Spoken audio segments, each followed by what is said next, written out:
Hello students, welcome to AIMS India online classes. This is a chemistry session.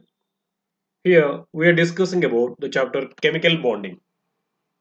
In this session, especially we are going to see a new concept that is called valence shell electron pair repulsion theory. VSEPR theory it is commonly called.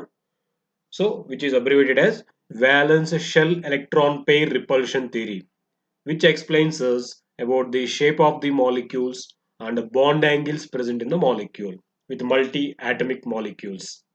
Okay, let us see about this concept. Valence shell electron pair repulsion theory, which is also said to be VSEPR theory. So in this, valence shell electron pair repulsion model of molecular shapes is a simple extension of Lewis ideas. In the earlier sessions, we have seen how molecules are represented by using Lewis dot structures, isn't it? Now we can say this valence shell electron pair repulsion theory is just an extension to this Lewis ideas and is surprisingly successful for predicting the shapes of the polyatomic molecules. So by using this theory, we can predict the shapes of the polyatomic molecules.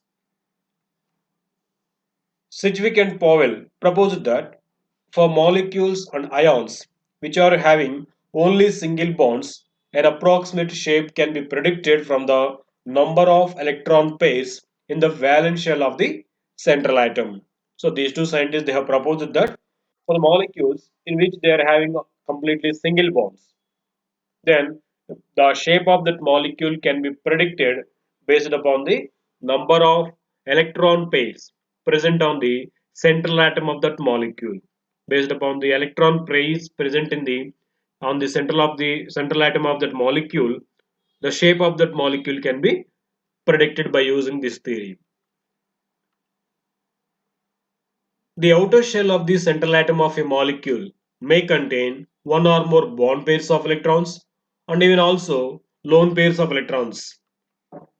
See here, ammonia molecule is represented.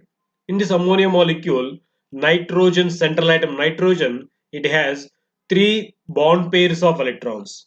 We know what is meant by bond pair, the pair of electrons which are participating in the bond formation. Here if you see between nitrogen and hydrogen, a pair of electrons there which are participating in the bond formation. That is called bond pair. In this way there are three pairs of electrons participating in the bond formation. So these three are called bond pairs. And if you see, there is one more pair of electrons on the nitrogen, which is present in the valence shell but not participating in the bond formation. Such kind of pairs of electrons, which are present in the valence shell but not participating in the bond formation, are called as lone pairs of electrons. So in this way, in a molecule, the central atom may contain one or more bond pairs and even lone pairs of electrons also. Bond pairs and lone pairs were expected as equivalent since all electron pairs take up some space and repel each other. Isn't it? Here nitrogen has totally 4 pairs of electrons. These are considered or expected to be equivalent. And because these all are made up of electrons and each pair will be having repulsion with other pairs. Okay?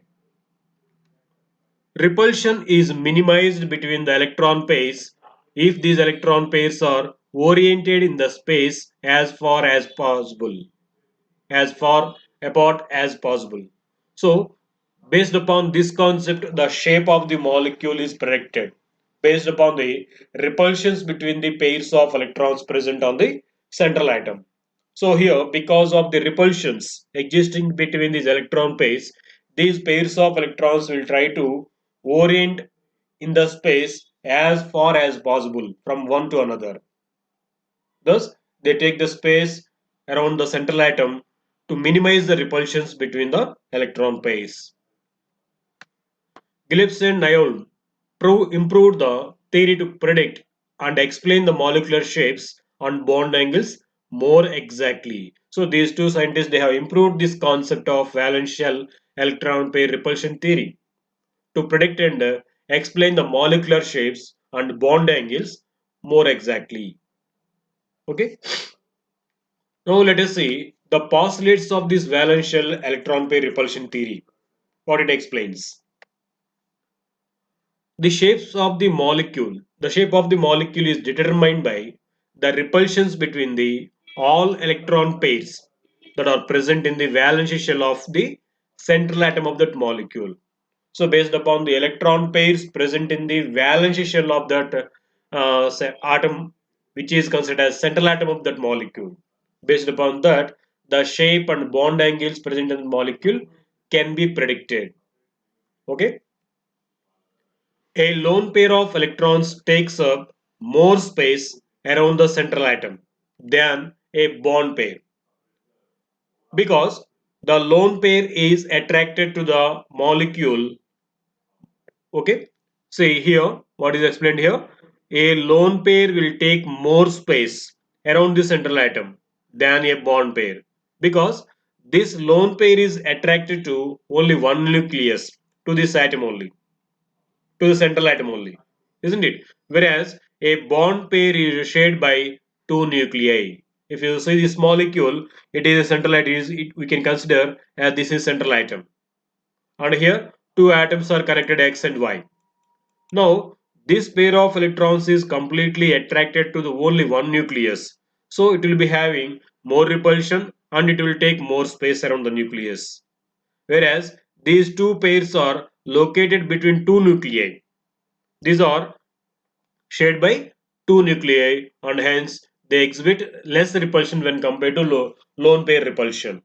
That's why the repulsion because of lone pair is greater than the repulsion because of bonded pair. So this also to be considered while predicting the shape of the molecule. So it follows that repulsion between two lone pairs is greater than the repulsion between a lone pair and a bond pair, which is in turn is greater than the repulsion between two bonded pairs. Okay, based upon this concept, it is given the order of repulsions. It is said that here the repulsion between two lone pairs is greater than the repulsion between bond pair and lone pair, which is in turn greater than the repulsion between two bonded pairs. So based upon this, they take up the space around the central atom. Okay. The presence of lone pairs on the central atom causes slight distortion on the of the bond angles from the ideal shape. So if there are only bond pairs, they take up the shape, they take up the space around the nucleus in the equal distances to overcome the repulsions between these bonded pairs. But if there existing at least one lone pair, so the presence of lone pairs on the central atom causes slight distortion of the bonded angles because lone pair causes more repulsion than the bonded pair just now we have seen. So because of this reason, there will be slight distortion in the bond angles in the shape expected from the ideal shape. Okay, if the angle between a lone pair and a central atom and a bond pair is increased, it follows that the actual bond angle between the atoms must be decreased. So what happens here, as the presence of lone pair, because of this lone pair, repulsion is greater than the bond pair repulsions, and hence there will be a slight distortion in the bond angle and shape. So now the bond angle between lone pair and bond pair is increased. Then what happens? There will be decrease in the bond angle between bond pair and bond pair. And hence we can say the bond angle in the molecule with the central atom lone pairs will be decreased than the ideal case. Okay.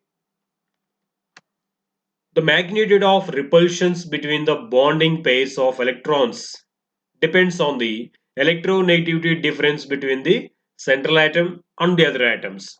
So here one more point which is affecting the shape of the molecules is the type of atoms participating in the bond formation. The magnitude of repulsion between bonding pairs of electrons, it depends upon the electronegativity difference between the central atom and the bonded atoms. And one more point it is, which is affecting the shape of the molecule is multiple bonds.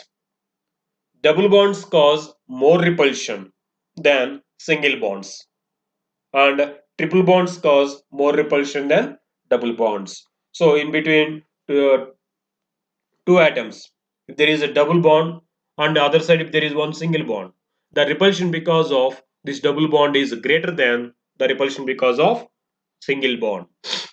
And on the repulsion because of this triple bond will be greater than the repulsion because of double bond. Multiple bonds between two atoms count the same as single bond in predicting the shape.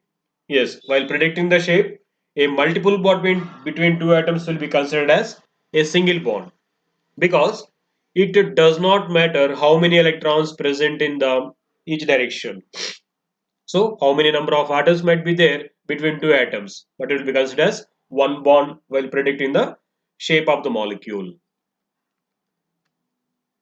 In studying molecular geometry, it is convenient to divide different molecules into two categories. So, while predicting the shape of the molecules and bond angles, it is better to segregate all the molecules into two different categories.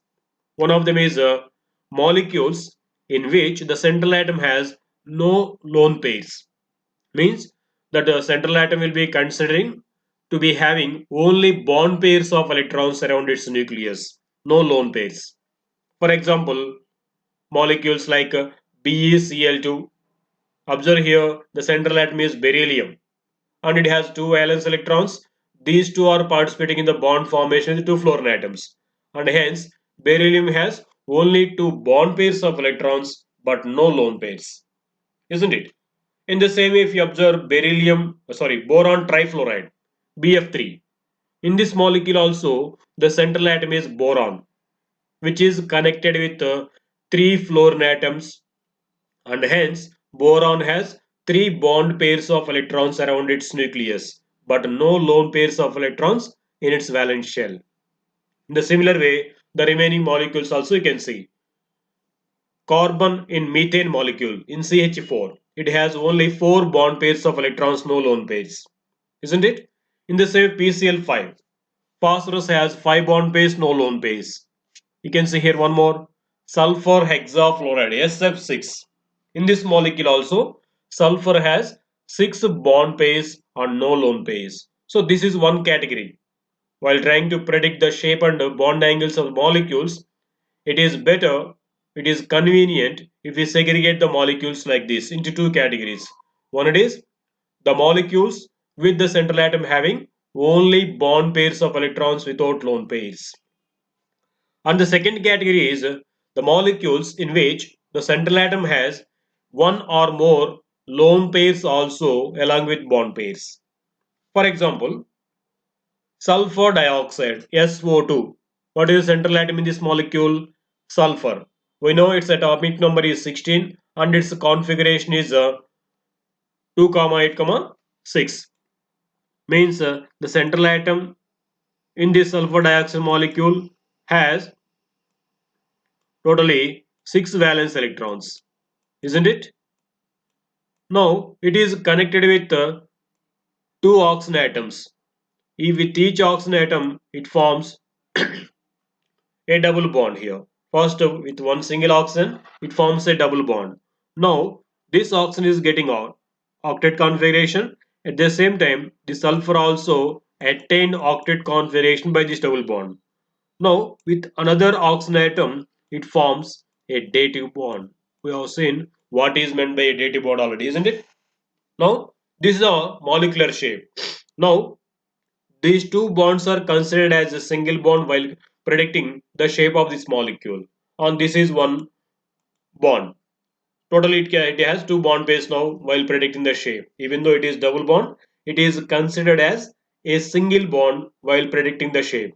Because whatever the number of electrons shared between two atoms, they will be having only one direction between these two atoms. So these multiple bonds are also considered as a single bond while predicting the shape.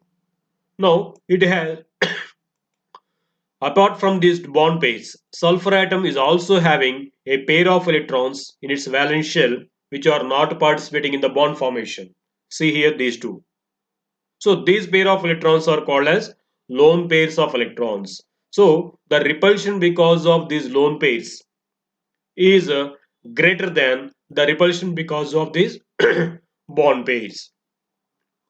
Okay, that's why there will be distortion, slight distortion in its bond angle as well as in the shape also. That's why we consider these molecules which are having at least one lone pair of electrons on its central atom. In the same way, if you observe ammonia molecule, in the ammonia molecule also, the central atom is nitrogen. It has 5 valence electrons. Out of 5, 3 electrons are participating in the bond formation with 3 hydrogen atoms. So in that way, nitrogen will get 3 bond pairs of electrons around its nucleus. Along with these 3 bond pairs, there is one more pair of electrons which we call as lone pair. So because of this lone pair, there will be a slight distortion in its bond angle as well as shape. If there are only 3 bond pairs of electrons around the nucleus, then the shape can be predicted very easily because all our bond pairs they will maintain equal distance from one to another in the space, and hence bond can be or shape can be predicted easily. But here, as it is having one more lone pair of electrons also on the central atom nitrogen, the repulsion because of this lone pair will be greater when compared to the repulsions between these three. So there will be a slight distortion in its shape. So that's why these kind of molecules which are having at least one lone pair of electrons on its central atom are categorized separately. So in this way, the molecules, all the molecules, if they are segregated into two categories, like the molecules without lone pairs on the central atom and the molecules with at least one lone pair of electrons on its central atom. Now we can predict the molecular shapes and geometry conveniently. Okay. Now let us start predicting the shapes of molecules without any lone pairs on the central atom. See the first one, the molecule with two bond pairs and no lone pairs. See here the first number indicating the bond pairs and the second number indicating the lone pairs of electrons on its central atom. So if a molecule, if it is having only two bond pairs, no lone pairs, then what happens? These two bond pairs will try to repel each other, and they maintain maximum distance one to another to overcome the repulsions, and hence the geometry will be linear for that molecule. So the molecule exists in this shape, like this. Suppose it is a central atom. These two are the bonded atoms. We can say these two are bond pairs. Now, these two will maintain maximum distance one to another, and hence the molecule comes into linear shape. Then the bond angle will be 180 degrees. Got it? Now, some molecules for which are having these two bond pairs, no lone pairs, means the molecule with the linear shape is carbon dioxide. See here, the central atom is carbon. It is connected with the two oxygen atoms. Now, there are no lone pairs of the carbon atom. As we told, these multiple bonds are considered as single bond while predicting the shape, because wherever this oxygen moves, is all pairs of electrons will be moved along with the oxygen in single direction, isn't it? That's why these pair of electrons all together considered as a bond. Now these two will repel each other and will maintain maximum distance one to another, and hence it comes to linear shape. If it is linear shape, what is the bond angle? 180 degrees. Can you say some other molecules which are having only two bond pairs, no lone pairs? Very nice. Just now we have seen here that is BeCl2, beryllium chloride, BeF2, beryllium difluoride or beryllium fluoride. In these all molecules, central atom has only two bond pairs without lone pairs, and hence these all molecules let to acquire linear shape and they have bond angle 180 degrees. Okay, in this way the shape is predicted based upon the repulsions between the lone pairs and bond pairs present on the central atom of the molecules. Now let us see another kind. The molecule with three bond pairs and no lone pairs. If there are three bond pairs, these three bond pairs will be considered as equivalent and each will maintain maximum distance from one to another with the equal force to overcome the repulsions. Then the shape will be trigonal planar. The molecule will be existing in this way.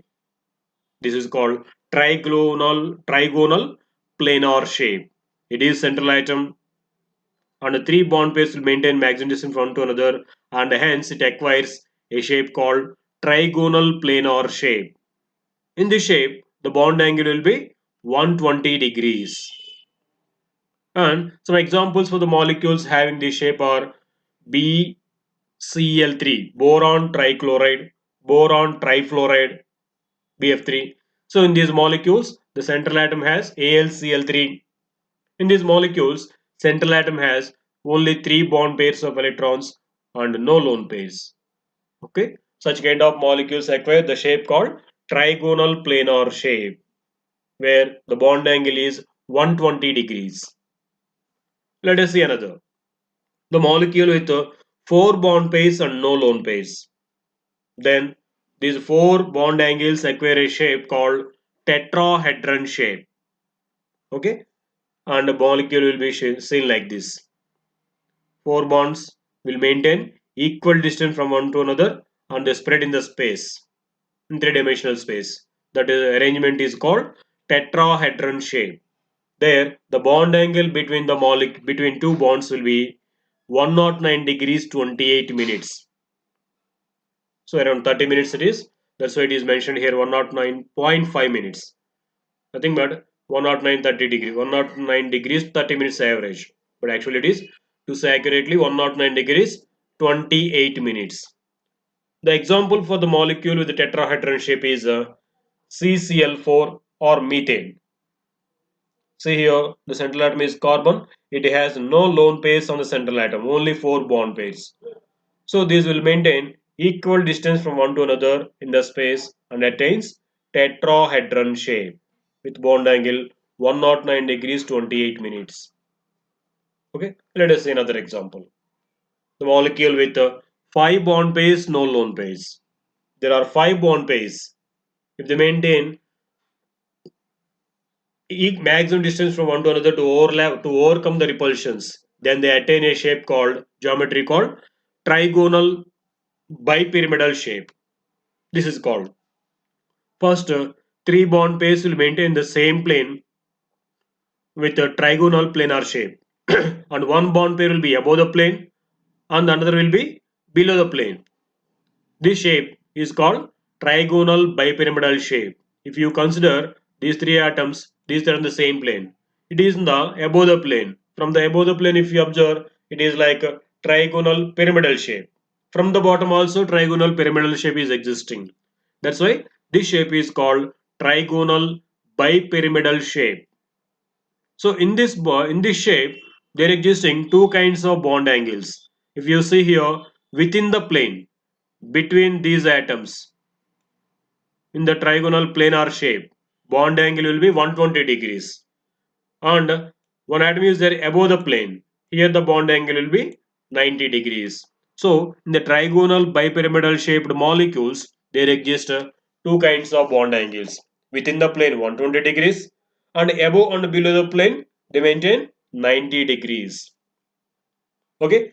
Examples for the molecules having this trigonal bipyramidal shape are PCl5, PF5, which we call as phosphorus pentafluoride or phosphorus pentachloride.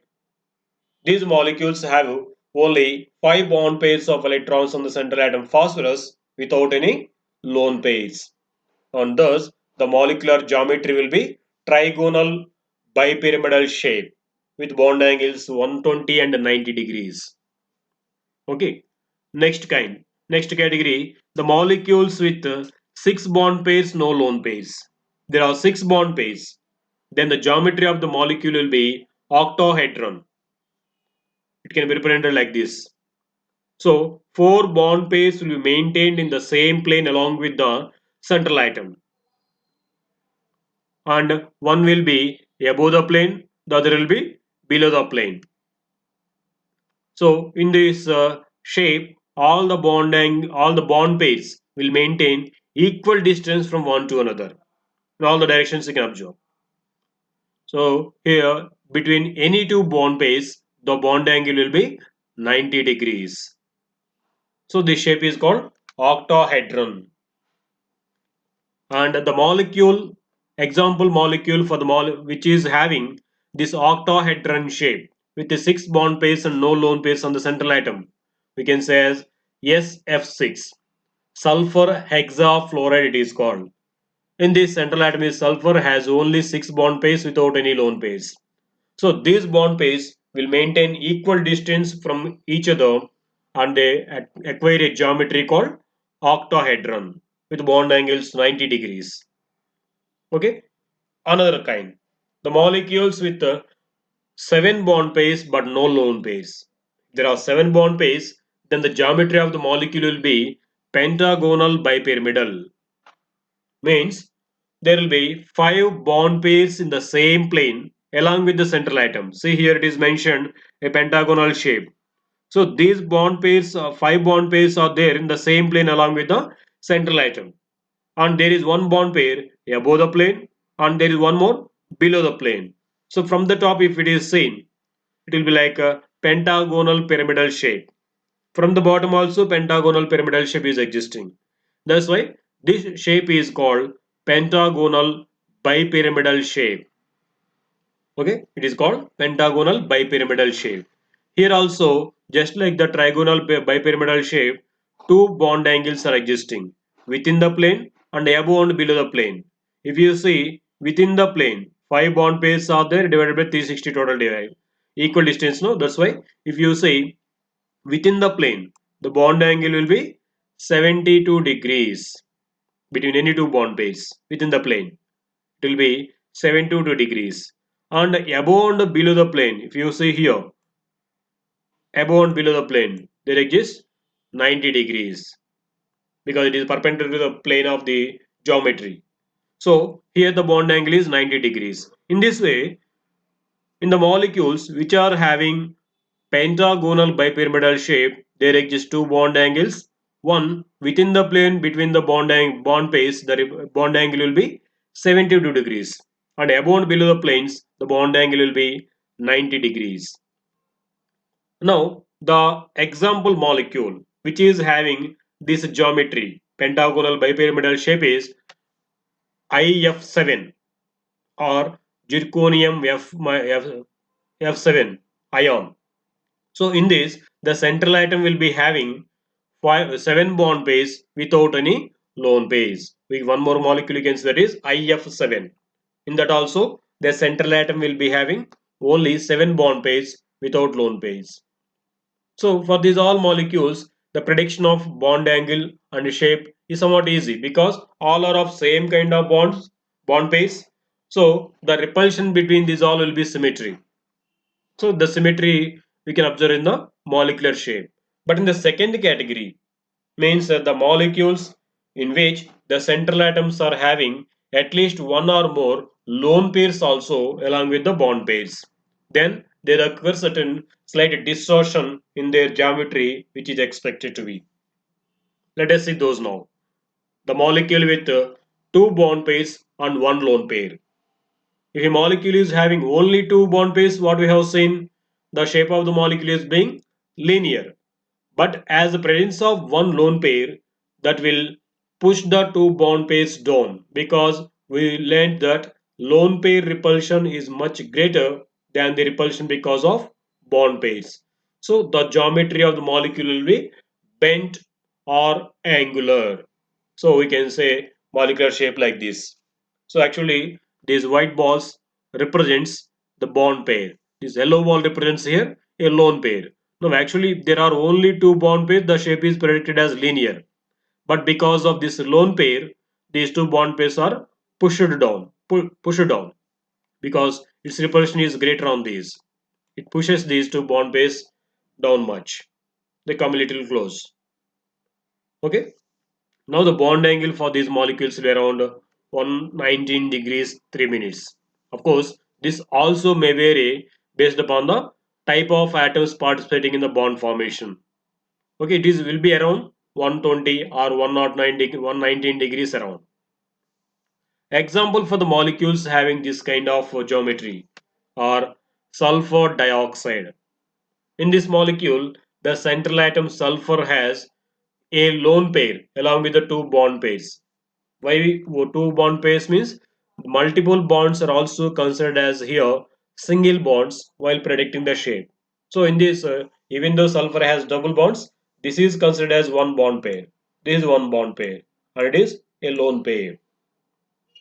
Okay, that's about the molecule with two bond pairs and one lone pair. Let us see another kind of molecules. That is the molecules with two bond pairs and two lone pairs on the central atom. So these two lone pairs will cause more repulsion, and hence the shape will be here also bent or angular, but the angle of bending will be more. The molecular shape can be represented like this. So these two bond pair push it some more because of the existence of two lone pairs on the central atom. Then the bond angle will be around 104 degrees 5 minutes. The example for the molecule having this kind of geometry, that means with the two bond pairs and two lone pairs on the central atom with the bent shape, is a water molecule. Very familiar molecule to us. It is water molecule.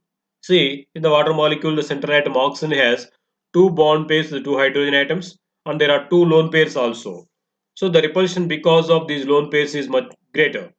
So they push these bond pairs down, and hence the bond shape will be bent or angle, which is also considered as V shape. You can see here inverted V shape, right? So it is called V shape, where the bond angle is considered as 104 degrees 5 minutes. Okay. Now let us see another kind. That is the molecule with the two bond pairs and three lone pairs. Now the shape will be linear because in this way, three lone pairs on the central atom will acquire a trigonal planar shape in the space, whereas the remaining two bond pairs will come above and below the plane of this. Now, the shape of the molecule is considered from the bonded pairs, isn't it?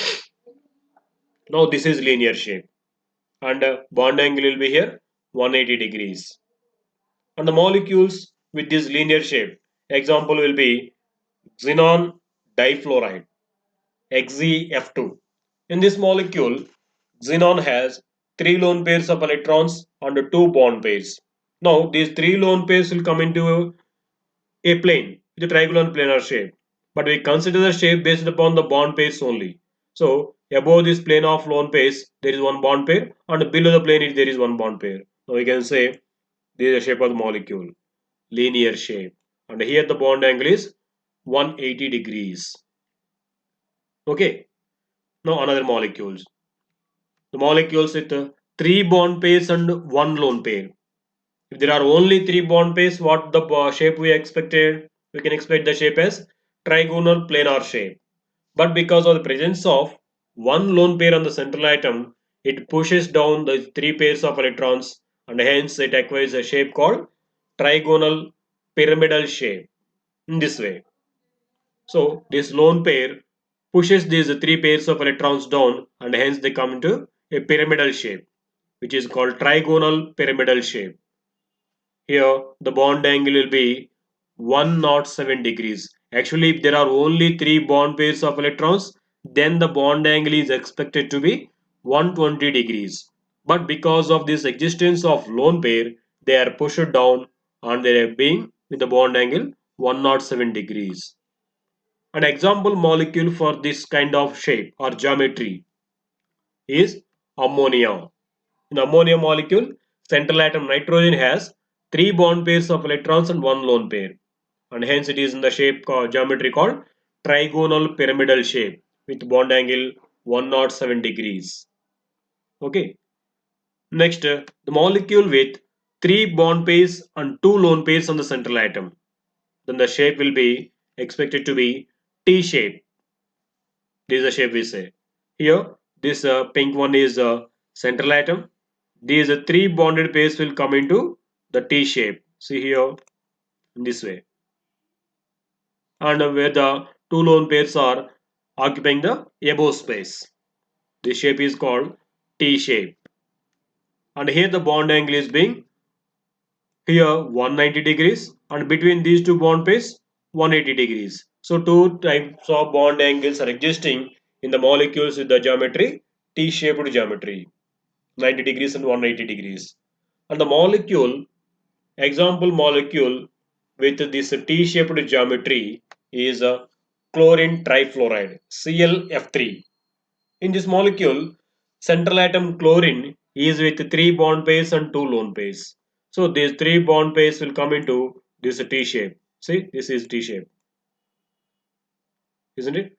Now, this shape is called T shape, and the bond angle in this molecule, if you see between these two bond pairs, bond angle is 90 degrees, and between these two, the bond angle will be 180 degrees. Okay. Now, another kind, the molecule with four bond pairs and one lone pair. So then the shape of the molecule will be seesaw. This is the way. So it is like a seesaw. See here, isn't it? This is called a seesaw shape, and the lone pair will come to above the plane here in the upward direction.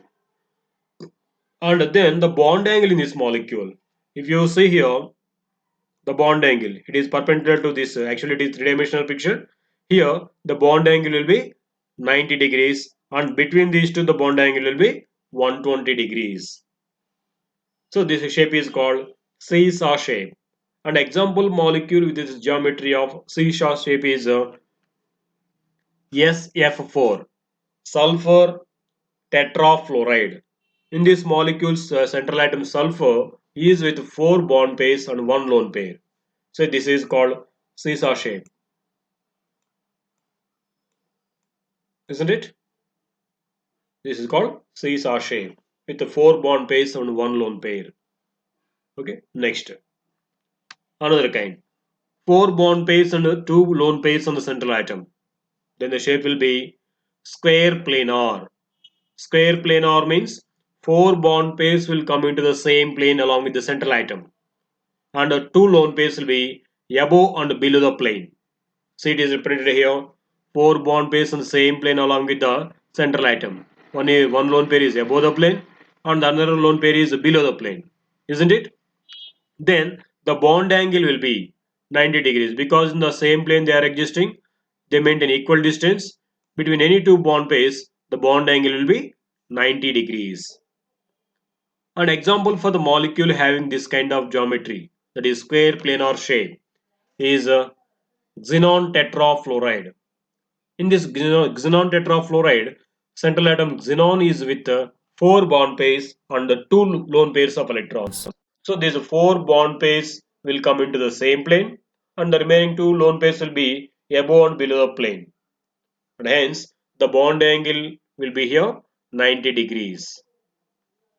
Okay. Next, another kind. The molecule with five bond pairs and one lone pair. Then the shape is expected to be square pyramidal.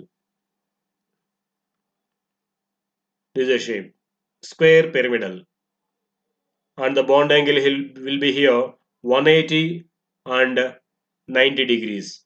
180 means here between these two bond pairs, if you see between these two, the bond angle is 180 degrees. Between these two, or between these two, if you see, the bond angle is being 90 degrees. So two kinds of bond angles are existing in the molecules with the shape square pyramidal. Example for this kind of molecules: ClF5, chlorine pentafluoride. Here the central atom chlorine is with 5 bond pairs and 1 lone pair. Then 4 bond pairs are there in the same plane, and one more bond pair is above the plane. See here, above the plane, and the lone pair is existing down the plane or below the plane. Okay, this is called square pyramidal shape.